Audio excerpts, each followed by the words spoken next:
Hello students, तो आज के वीडियो में हम JEE main previous year question से रिलेटेड एक बहुत रिपीटेड और इम्पॉर्टेंट कॉन्सेप्ट डिस्कस करेंगे।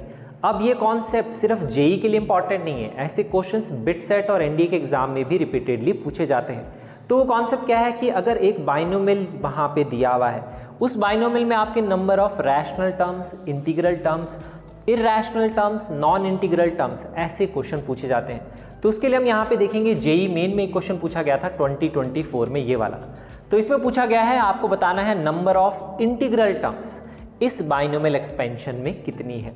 तो इसके लिए हम क्या करेंगे, यहाँ पे दो कॉन्सेप्ट एक साथ डिस्कस करेंगे। क्वेश्चन में इंटीग्रल टर्म्स पूछा है या नॉन इंटीग्रल टर्म्स, दोनों तरह के क्वेश्चन आप सॉल्व कर सकते हैं। तो हम यहाँ पे इस बाइनोमियल एक्सपेंशन को देखते हैं।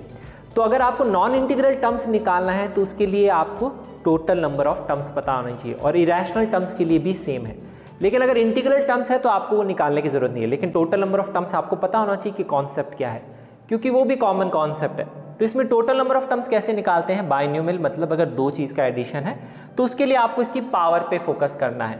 पावर यहाँ पे कितनी है, 824, तो उस पर फोकस करना है और उसमें आपको 1 ऐड कर देना है, तो इतनी टोटल नंबर ऑफ टर्म्स होंगी।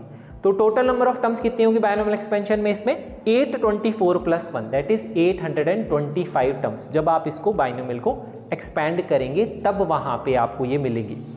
अब यहाँ पे हम फोकस करते हैं नेक्स्ट पार्ट पे कि अगर आपसे क्वेश्चन में पूछा है number of rational terms, integral terms, इस तरह का जब क्वेश्चन है तो उसके लिए आपको टोटल नंबर ऑफ टर्म्स की जरूरत नहीं है। बट अगर इरैशनल टर्म्स और नॉन इंटीग्रल टर्म्स पूछा है तो इसकी जरूरत आपको पड़ेगी। अब रैशनल और इंटीग्रल टर्म्स जब आपसे पूछा गया है तो आपको किस पे फोकस करना है, यहाँ पे जो नंबर है उसकी फ्रैक्शन पावर पे फोकस करना है।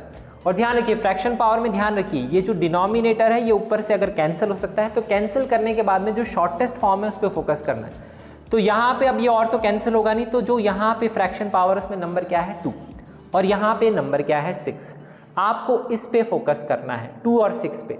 तो अब आप कैसे निकालेंगे रैशनल या इंटीग्रल टर्म्स, तो आप क्या लेंगे, इन दोनों नंबर्स का लेंगे एलसीएम, 2 और 6 का एलसीएम लेंगे और ये जो पावर है 824 इसको डिवाइड करेंगे उनके एलसीएम से। That is the next step. और उसको सॉल्व करेंगे तो आएगा 824 और इसका एलसीएम आएगा 6। तो डिवाइड करने पे ये वैल्यू कुछ आएगी 137 पॉइंट समथिंग। तो ध्यान रखिए डेसिमल के बाद वाली चीज़ हटा देनी है, डेसिमल से पहले जो इंटीजर का पार्ट आएगा वही आपको लेना है। तो इसकी वैल्यू को हम कंसीडर करेंगे 137 ओनली, और उसमें आप क्या ऐड कर देंगे, 1 ऐड कर देंगे। तो इतनी आपकी आ जाएंगे टोटल नंबर ऑफ रैशनल या इंटीग्रल टर्म्स, तो दैट इज 138। तो इस क्वेश्चन का आंसर तो 138 है। लेकिन अगर मैं क्वेश्चन को पूछता irrational terms, non integral terms, तो कैसे निकालते, टोटल नंबर ऑफ टर्म्स में से जब आप ये माइनस कर देंगे तो आपको इरैशनल टर्म्स मिल जाएंगी कितनी है या इंटीग्रल टर्म्स कितनी है, दैट इज 825 - 138।